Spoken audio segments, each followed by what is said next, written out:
तू नवाजने पे आए तो नवाज दे जमाना। प्राचीन काल की जो मेरे पास जो ये कथा है जो मैं गाता हूँ 48 घंटे की है। ये डमरू में से शिव जी के डमरू से इसकी उत्पत्ति 8 पीढ़ी से चल रही है। 9वीं पीढ़ी मेरे बेटे को पहन के आएगी।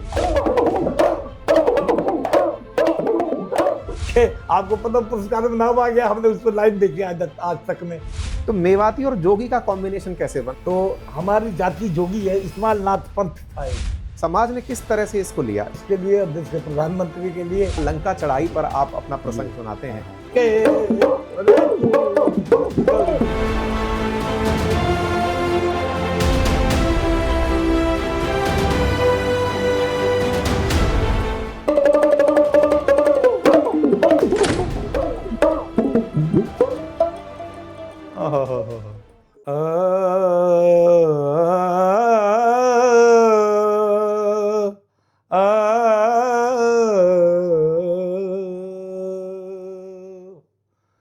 तू नवाजने पे आए तो नवाज दे जमाना, और तू करी नहीं तो ठहरा तेरे करम का क्या ठिकाना। मुझे ये गम नहीं है कि ये बदल गया जमाना, ए मेरे जिंदगी के मालिक कहीं तू बदल न जाना। भाई इत दिल्ली उत आगरो ब्याना और बैराठ, इता चकल्ला बीच में बसे मंजू मुलक मेवात। पांडवों के करे प्राचीन काल की जो मेरे पास जो ये कथा है जो मैं गाता हूँ 48 घंटे की है। और पांडवों के कड़े में 5 भाई और एक उनका वीर अभिमन्यु और एक बब्रीक, इनको मिलाकर के 7 कड़े गाता हूँ मैं, जो कि 51 घंटे की करीब रिकॉर्डिंग बैठती है इसकी किया है मैंने। और आपके बीच में आप सुनिए पांडवों का कड़ा। अरे वे सपरे शेर सतासिया, अरे लोगों वे बरस भी गया है बीत, जानू पंडू अब हुआ है। अरे जिनकी तो जगत कर भी परती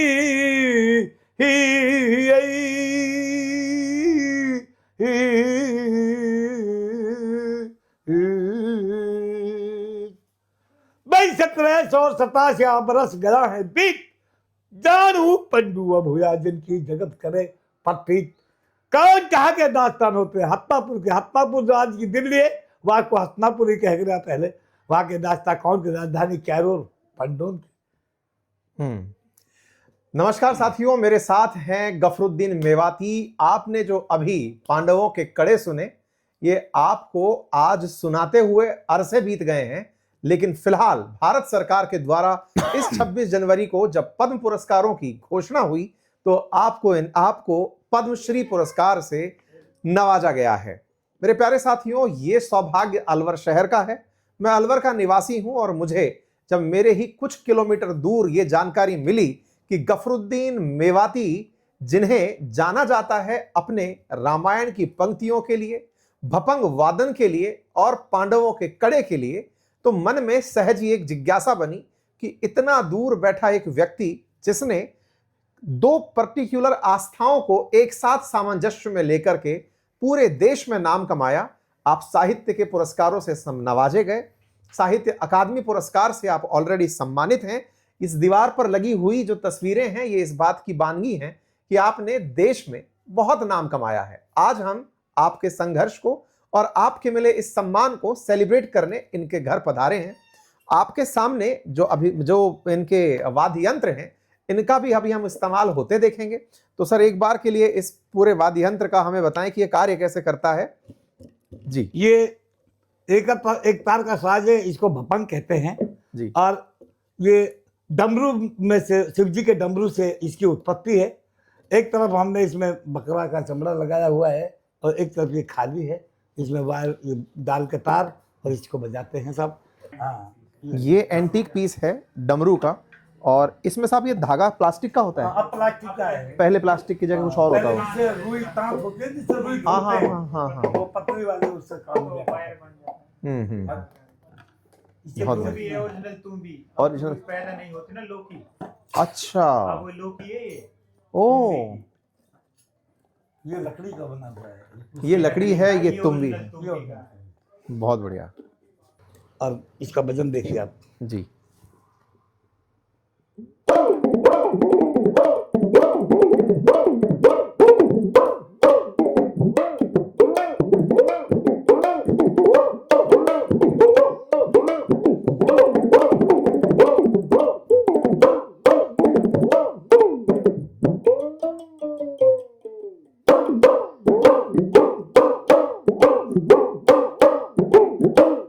बहुत सही।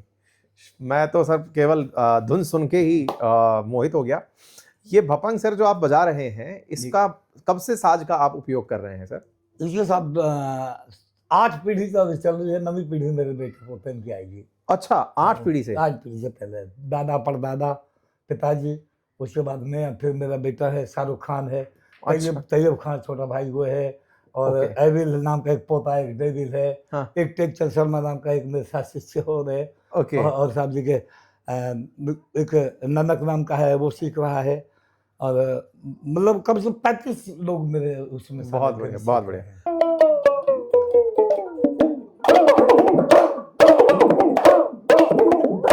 अच्छा, अब मुझे आपसे कुछ बेसिक प्रश्न पूछने हैं। सबसे जो कॉमन प्रश्न पूछना होता है कि जब आपको ये पुरस्कार के नाम की घोषणा हुई जी, तो पहली आपकी प्रतिक्रिया क्या थी और कैसे आपको पता चला कि आपको पुरस्कार मिल रहा है? देखो मुझे कोई पता नहीं था कि मुझे पुरस्कार मिल रहा है। अच्छा। मैं तो गाता चला रहा था, अपने कामों को कर रहा था। उस दिन जो पुरस्कार मिलेगा, उस दिन मैं सूचना केंद्र अलवर में श्रीमान भूपेंद्र यादव जी, मंत्री जो गृह मंत्री हमारे, गृह उसमें मतलब दिल्ली में जो मंत्री हमारे, पर्यटन मंत्री हमारे अलवर के सांसद जी, उनका कार्यक्रम था, और श्रीमान संजय शर्मा वन विभाग के मंत्री हमारे राजस्थान सरकार में, उनका कार्यक्रम था। ठीक है। मैं सूचना केंद्र में वंदे मातरम वाला जो कार्यक्रम था मेरा, उनकी प्रदर्शनी लगी हुई थी वहाँ, तो उस प्रदर्शनी में कार्यक्रम दे रहा था, मुझे कुछ पता नहीं। अच्छा। जब वहीं जो कार्यक्रम हो रहा था, उसी में आप लोगों के माध्यम से अखबार वाले थे, उन्होंने बताया कि उस दिन आपको बधाई हो साहब खाएगी। अच्छा। तो आपको पता पुरस्कार में नाम आ गया, हमने उस पर लाइन देखी आज तक में चलती हुई। अरे वाह, बहुत अच्छा। ये तो अलवर का नाम है, मेरा राजस्थान का नाम है। अब देखिए ना कि हम शहरवासी इस बात को सेलिब्रेट कर रहे हैं, हमें खुशी है कि इस तरह का आपके साथ में, और हम सबको खुशी है कि अलवर से किसी को पद्म पुरस्कार मिला।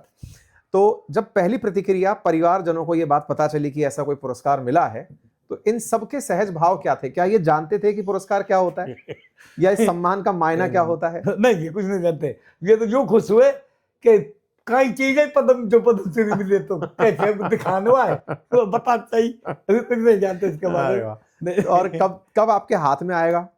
शायद 5 अप्रैल को। 5 अप्रैल को आपके हाथ में आ जाएगा।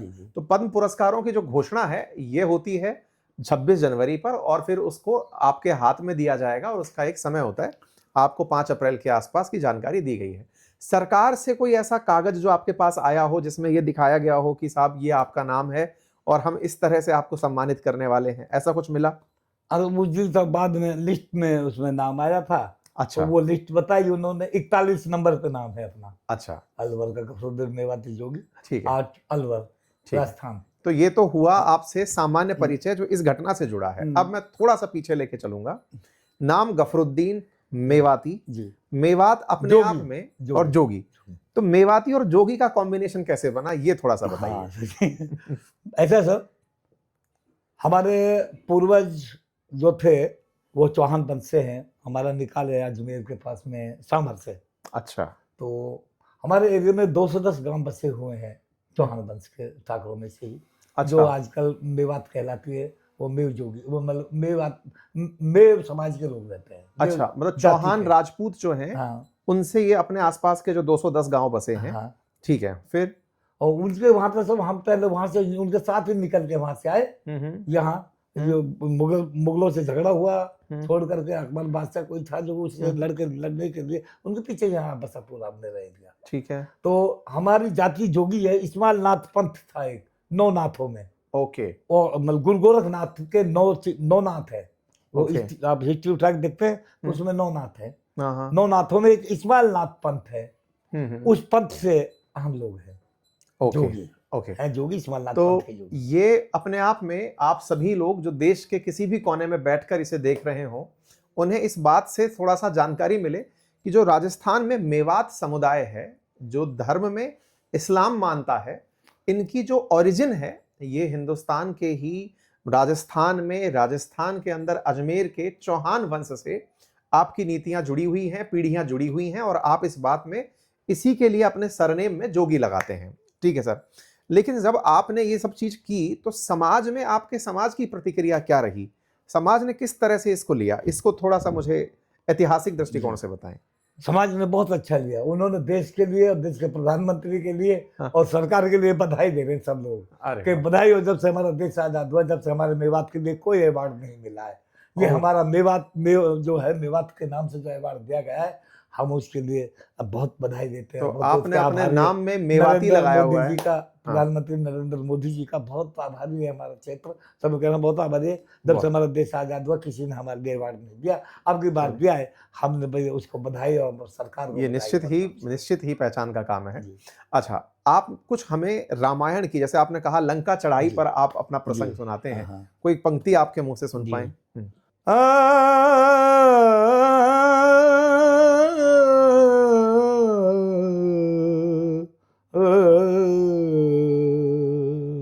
मेरी सुनियो रावण कंठ, अंत मन कैसे मेलो, तो पे ना काई को करज नाय कोई मांगे धेलो, कैसे कंठ कुमला रहो तेरो क्यों है चित्त उदास। कौन? मंदोदरी कह रही है रावण से, तेरो कैसे मन कुमला रहो क्यों चित्त उदास, सवा पहर में जीम तो तेरो पक्को धरो गिलास। तो कहने लगे ऐसी कोई बात नहीं है, चलो ये अच्छा नहीं किया जो तू सीता को चुरा के लाया, ये आपने बहुत बुरा किया है, और इस बिगड़ सोच के समझा आपने ऐसा किया है, तो मुझे कुछ आप असगुन लग रहे हैं। तो वो कह रहे हैं रावण से, मंदोदरी से, अरे तू मत घबरा रे नार, हाँ मेरी तू मत घबरावे नार, और लंक मेरी बीच समंदर में, बीच समंदर के, और लंक मेरी बीच समंदर के, अरे तू मत घबरावे नार, लंक मेरी बीच समंदर के। और क्या कह रहा है? हाँ, माता मेरे दानों दरे है, इंदर जल छिड़के, माता मेरे दानों दरे है, ये इंदर जल छिड़के, पौन स्वरूपी मेरे घर में दे बुहारी, अरे काल मेरी या पाटी के लटके, अरे तू मत घबरावे नार, ये लंक मेरी बीचो समंदर के।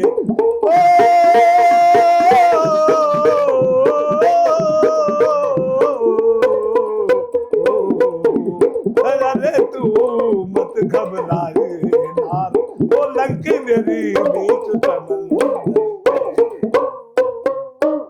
बहुत बढ़िया, शानदार प्रस्तुति है सर आपकी, और हम तो बहुत ही अभिभूत हो गए।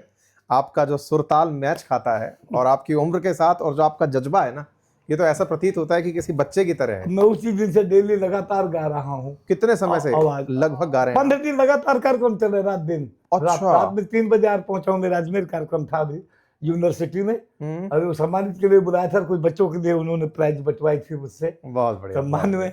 और उसके अमरूदों का मेला लगा था ना अभी सवाई माधोपुर में, करोड़लाल मीणा जी के वहाँ कार्यक्रम में 2 बजे तक जागा हूँ रात में, इसलिए आवाज थोड़ी नहीं, बहुत अच्छा है सर। हम आपका ज्यादा समय नहीं लेंगे। 65-68 साल की उम्र कोई ऐसी यादगार पूरी इस घटना में, कोई ऐसी पद्म पुरस्कारों के मिलने से पहले कोई ऐसा वाकया आपके दिमाग में है जिसने आपको आपके इस काम के लिए प्रेरित किया हो कि यार मैं जो कर रहा हूं बहुत बढ़िया कर रहा हूं?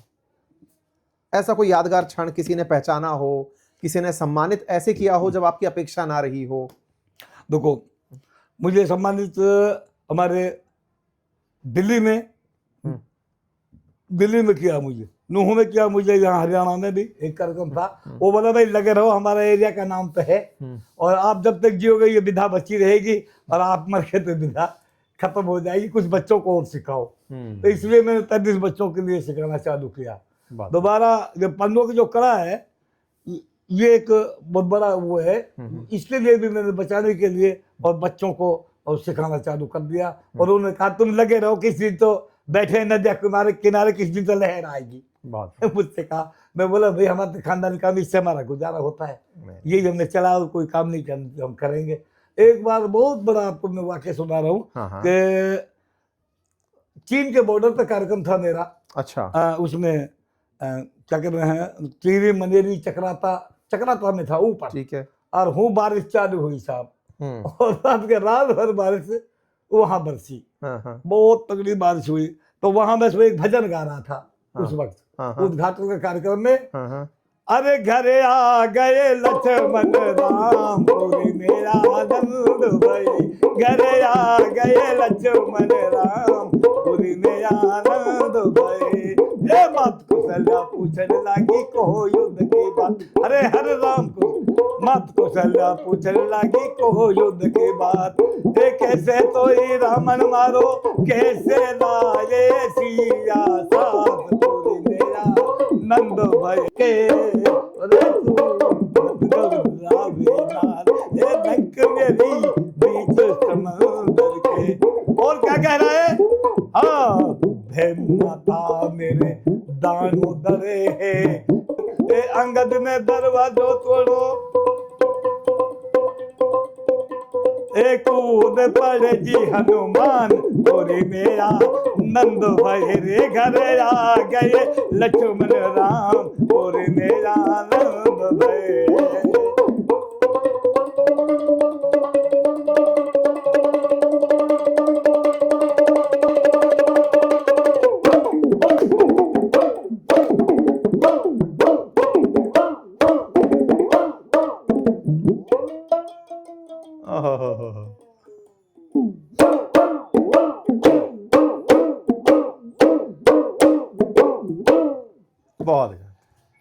बहुत बहुत धन्यवाद आपका, और ईश्वर आपको लंबी आयु दे, आपकी विधा ऐसे ही संरक्षित रहे, लोगों तक पहुँचे।